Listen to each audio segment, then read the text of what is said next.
taking time out of his busy day, Congressman Adam Kinzinger. Congressman, good morning to you. Hey, brother, what's how much caffeine did you ingest this morning, would you say? Like on a given basis. Like trucker amount times what? Oh, let's see, a short haul trucker amount times two, perhaps.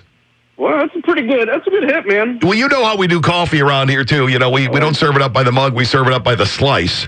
That's right. I've for anybody listening, I've been there, and I'll tell you what, that coffee can put you on your knees and give you a heart attack or get you going all day. Sure. Yeah, I'm going to fly my plane across country after doing this. I'll be fine, and then I'll reshingle your roof when I get there. That's it. Lots of stuff to cover with you this morning. What's your take on the conventions that we've seen so far?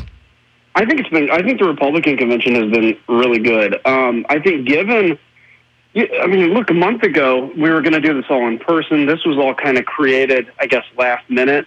And I think it's been a pretty good mix of, there's always a speech or two I don't like, right? But sure. I think generally I'll tell you, one of my best friends is Tim Scott, and I was elected with him. Amazing speech, right? That was. Just his... And I knew his story. And I've told people his story and almost come to tears just telling his own story. So I think it's been great. I think it's been a nice mix of, firing up the base and reaching out to non-traditional Republican voters. I think, pointing out, all you got to do, it no longer is it Portland or Seattle. Now it's Kenosha, which is really no different than any city anybody lives in. And so I think it's, and just on production quality, the Democrats was really cheesy. It was like watching a Zoom presentation. And this just feels like a convention. So I think it's going to be pretty good. And it seems to have a more positive feel to it overall. Across, contrasting the two, it seems to be a more upbeat message. Yeah, I agree. There's always going to be some doom and gloom in any convention, right? But at the very beginning, they were saying that this was a dark convention. And, when I saw that kind of mainstream media, it's really not anything near what the Democrats. The Democrats were all about how evil Donald Trump is, right? And look, I have things I disagree with on Donald Trump, but I don't think he's a bad man. I think he wants to do well for the country, and they were painting him as if, he was the devil incarnate. And I think it's been just a massively kind of different, it's been lighter, watching the Republican convention. I think we'll actually get a bounce out of it, whether it stays or not, who knows? But certainly the Democrats won't have gained anything. I was looking through your Twitter feed, and political rhetoric is running at an all-time high. And the other day, Nancy Pelosi called Republicans domestic enemies, which prompted a response from Steve Scalise, saying, basically it's this kind of talk that caused a deranged gunman to open fire on a group of GOPers who were playing some softball in a field. You may disagree with the other side on policy and other things, but when you start to jump into this enemy of the state kind of stuff, domestic enemies things, that's a line that should not be crossed. It is. And, look, there's a lot of heated rhetoric, right? I try to stay out of that really just kind of over-the-top stuff. And I call it out a lot in my own party, and people get frustrated with that. They're like, well, you should call it out in the Democrats. I do, but I also know that the thing that I can control is how the Republican Party acts, right? How we present ourselves to the country. We've always been different than the Democrats. We still always win half the elections. And I think our maturity has been the thing to hold this country together. But when I saw Nancy Pelosi say that, it's first off, is she losing her mind? Let's just be honest, right?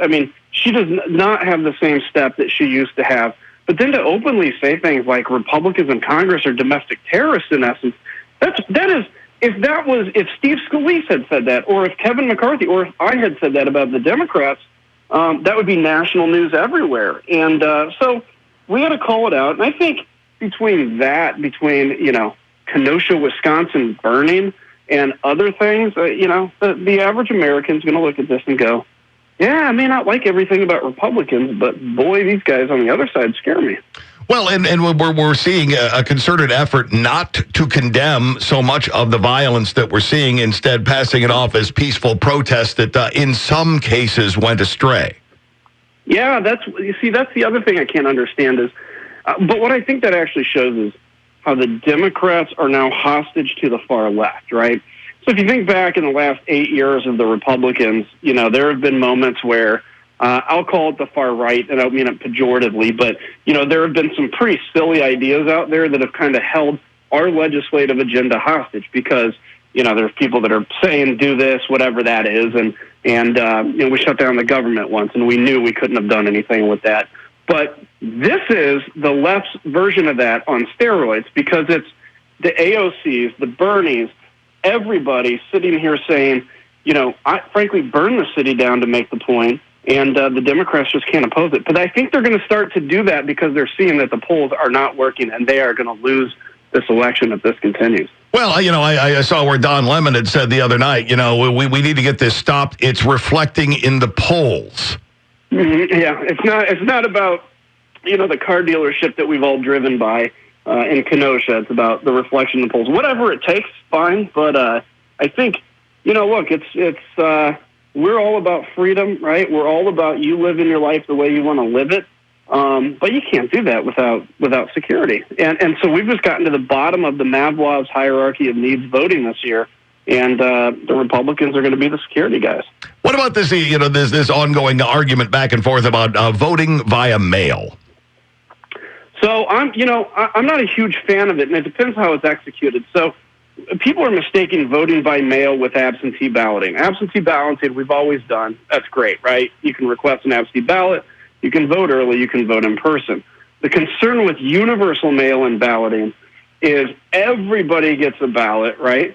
You may or may not want to fill it out. You may just hand it to your kid and say, do this for me. You may hand it to the block leader. As long as you sign it, it's valid.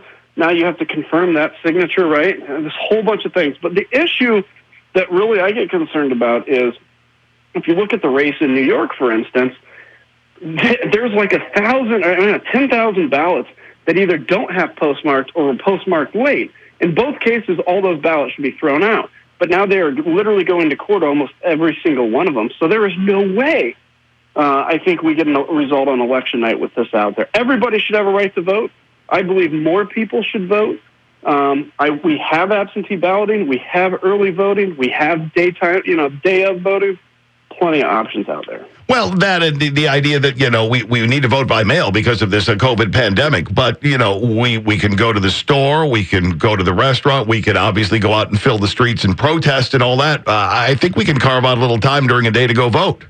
Yeah, I got to tell you, though, they just did some research, and COVID does not attack left-wing politics. So if you can put on any kind of a left-wing hat or, some social justice thing, you're fine. So then you can join up with your friends. Yeah, if your battle is righteous, of course, COVID will know and go on to attack the next person who does not share your political viewpoint. But listen, if you're going to go protest opening it up in Springfield, COVID attacks that. Just know. This is all science. Trust me.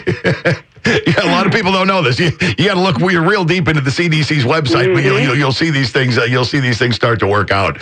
That's right. Before I let you go, one more thought on as if we don't have enough to deal with in this country with what's going on, politically and in so many other ways. Now we've got a gigantic hurricane bearing down on the southern part of the country. Yeah, let's. What are we short this year? A volcano? I think but be careful. The year isn't over with yet. I know. So the monster attack will be in a month. No, look, it looks like it's pretty fast moving, which is good, and so it's not. So the storm surge may not be too much damage. We'll obviously be here and support as we need to in Congress, but obviously, I'm sure with you, all your listeners, our prayers are with the folks in Texas. And one other thought, where do we stand on as far as more stimulus goes? I know the president went in with executive orders because we were so far apart on things. Are we done kicking this around? We working off the executive order, or are we going to try to come to some sort of consensus? I think I'm starting to get a little more optimistic that we can do something in October. We are miles apart. We, as Republicans, we want to spend the least most effective amount of money possible. We want to do what we need to do without another trillion, extra few $1 trillion in debt that is going to cost us. Obviously, the Democrats are more interested in the politics of it. But I think October we're going to get something. It may be a mini package, but it may be another, check direct and maybe something with unemployment and the payroll protection program. So all right, we'll see. And nothing that's been tabled, and and no plans on canceling Social Security, as I see that is trying to be capitalized on. No, nope, you're not going to get your Social Security canceled. And if somebody tells you that, vote against that person because they are playing with your heart and lying to you. Outstanding. Congressman, as always, we appreciate you carving time out of your day. I know how busy you are. We'll look forward to getting together next time. You bet, my man. See ya. Thanks. There's Congressman Adam Kinzinger at 7.